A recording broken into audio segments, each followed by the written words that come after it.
So when we handle the zero offset, I told you before that there are two ways to handle that.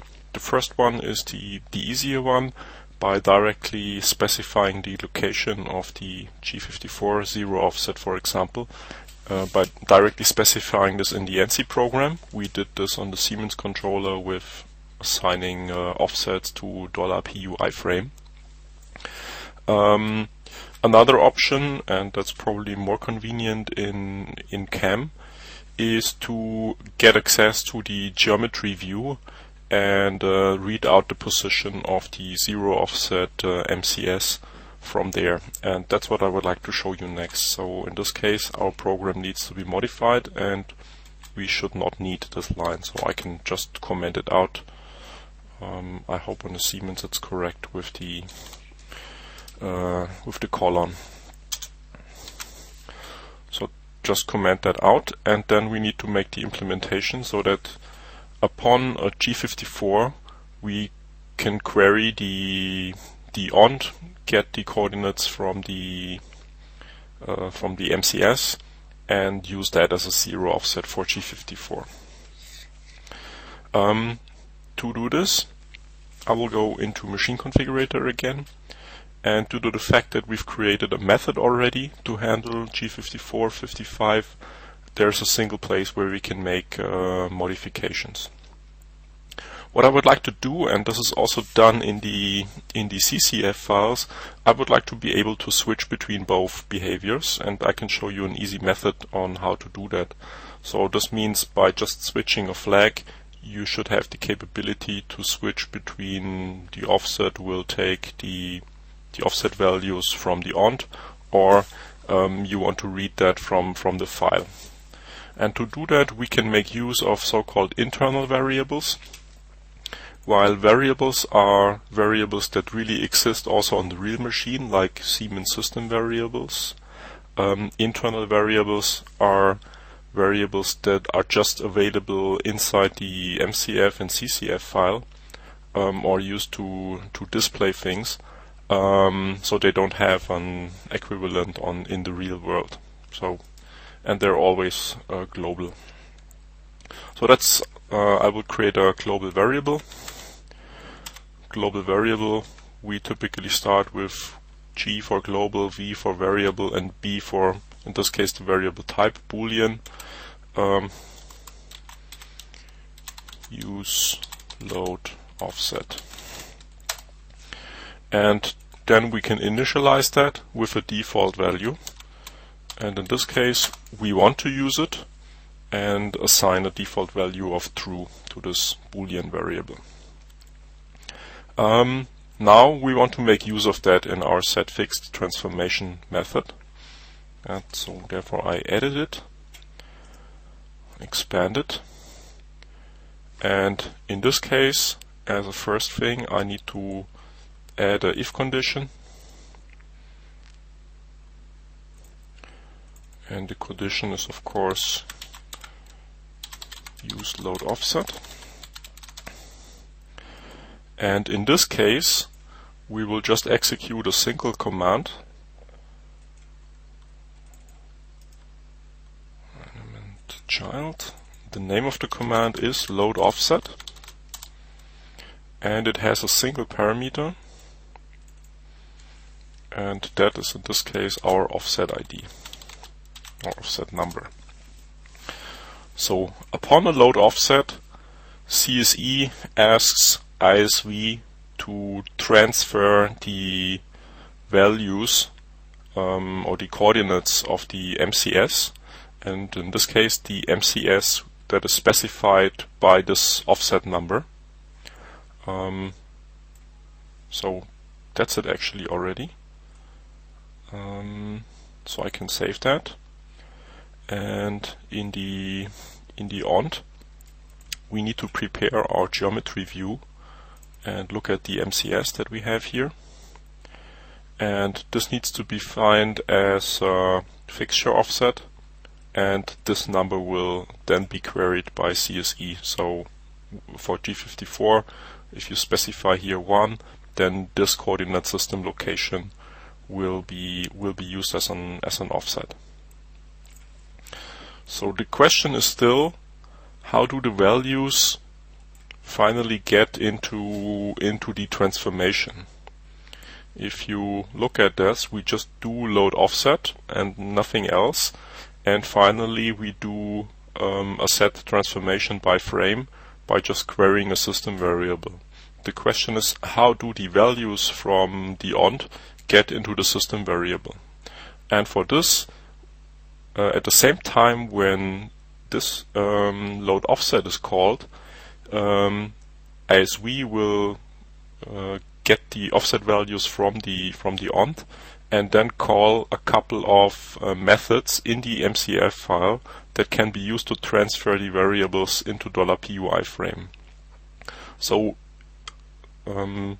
at the time when this command is called, at the same time two methods are called, and we need to create them in the MCF file that will be used to get the offsets as a parameter and store them in the right place, and the right place in this case is our $PUI frame variable. Sounds complicated, but in the end it's relatively easy. So this method is okay, and now we need to create two methods, and these are methods that are really built in. So in this case we don't use a user-defined method, but the first one that we will use is to calculate joint offset from position, and it also has a couple of parameters. So we just take this one, edit it, and the idea is you basically get for every joint, so this is called for every joint that the kinematic has, you take over, or you get some parameters, and in this case you typically can just return the value. I will just implement it and then later on explain it.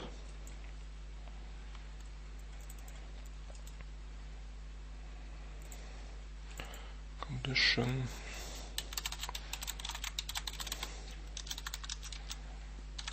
If this is X, then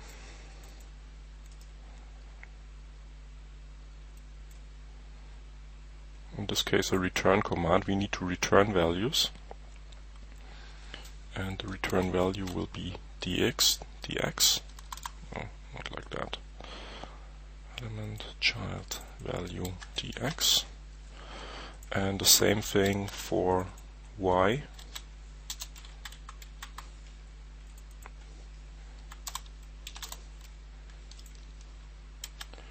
and for z.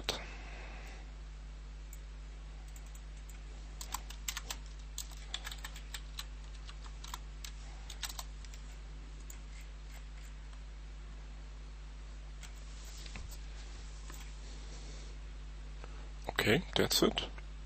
So this method is used in case you have non-orthogonal kinematics, and if your coordinate transformation contains an x offset, this could mean that you have to offset in multiple directions, but this is not the case here.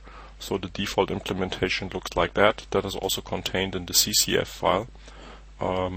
So typically you don't have to worry about that. So that's the step one, what happens, and like I said, this is called for all axes of the kinematic device of your machine.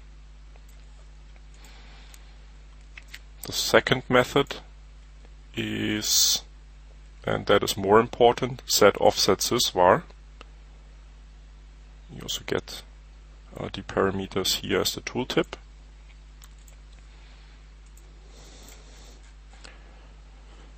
And in this case, you get also a couple of parameters. In this case, the number of the offset that we want to store. That's basically the number that we've given as a parameter into load offset. Again, the name of the joint and the offset value. The preset value is not used so far. So child, another if command, element child condition. On this we can just check that we just create offsets in x, y and z direction. So we should check that. it's X or, and now I can just copy that, or Y or Z, and then just replace that, Y and Z. So in either of those cases, then I need to get the offset value for example, the x-axis. I need to store that in my $PUI frame variable. And to do that, I need to introduce you to another specialty of the Siemens controller. In this case, you probably remember that the variables of type frame, in this case our $PUI frame variable, they can contain multiple offsets in multiple directions. Here in this example, we need to store for, if the set offset sysvar is called with a joint name X, we need to be sure that we store the offset value here just in the X direction. Then it's called a second time for the Y axis, and we need to store this offset value in the Y component of the frame. And to access the X, Y, and Z components of the, where's my help file? To access the X, Y, and Z components of the frame, there's a command for that. You will also find it in the numeric specific functionality since it's related to the frame, and that's called setFrameElement. And the frame elements that you can set can be specified by those 5 two-letter words, and TR stands for translation, RT for rotation, SC for scaling, MI for mirroring, and FI for fine translation. We will also see this later on. Like I said, the frame does not only store linear offsets, not only translations, but can really handle much more. And we will make use of that in this case to get access to the offset in X, Y, and Z direction separately. So name, that was setFrameElement. Remove the blank if you copied it. Then the first parameter is the name of the frame. In this case, we need to get access to $PUI frame, and with the index of 1 we need to get, you remember $PUI frame was an array, and we need to modify one array element that stores the offsets for G54, and to get access to that I use getArrayElement with the index 1. That's the first parameter. The second one is what kind of transformation or operation I would like to do. In this case, this is, we need to make a translation, so TR. And then another parameter is in which direction I would like to make the offset. And for this I can just use the joint name to get an offset in X, Y, or Z. And finally the value, and for this I can use the offset value, or must use the offset value. And this should do it. So to explain that, in G54 we call load offset with a number. This then goes to ISV. ISV calculates the position of the MCS, so first tries to find the MCS in the ONT, calculates the position of the MCS, and then for all 3 rotational components of the MCS it calls first the method, what was its name? First the method calculate joint offset from position is called for all 3 directions, and afterwards with the return value from calculate joint offset from position, set offset sysvar is called again for all axes, in our example for X, Y, and Z. And here we need to store the values in $py frame in the system variable. And then our method setFixed transformation uses the system variables and the values that are then stored there to actually set the transformation. So let's test it and see if it works or if I've done something wrong.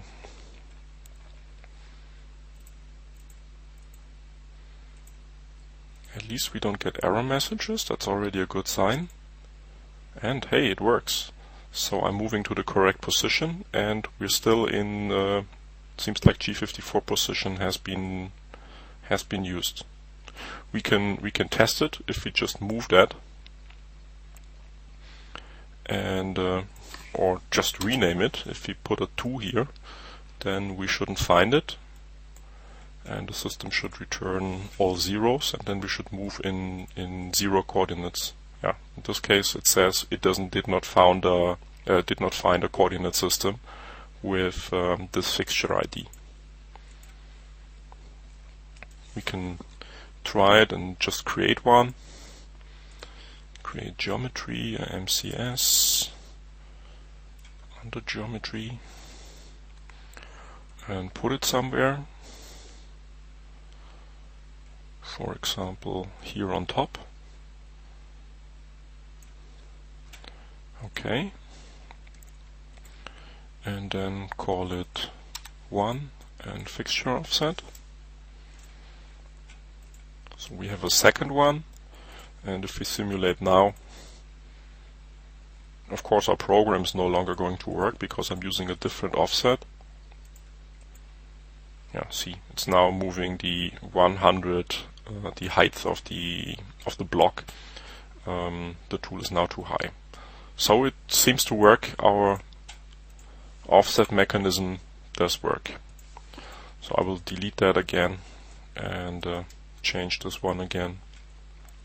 I would like to use this coordinate system also in the future, so I change it back.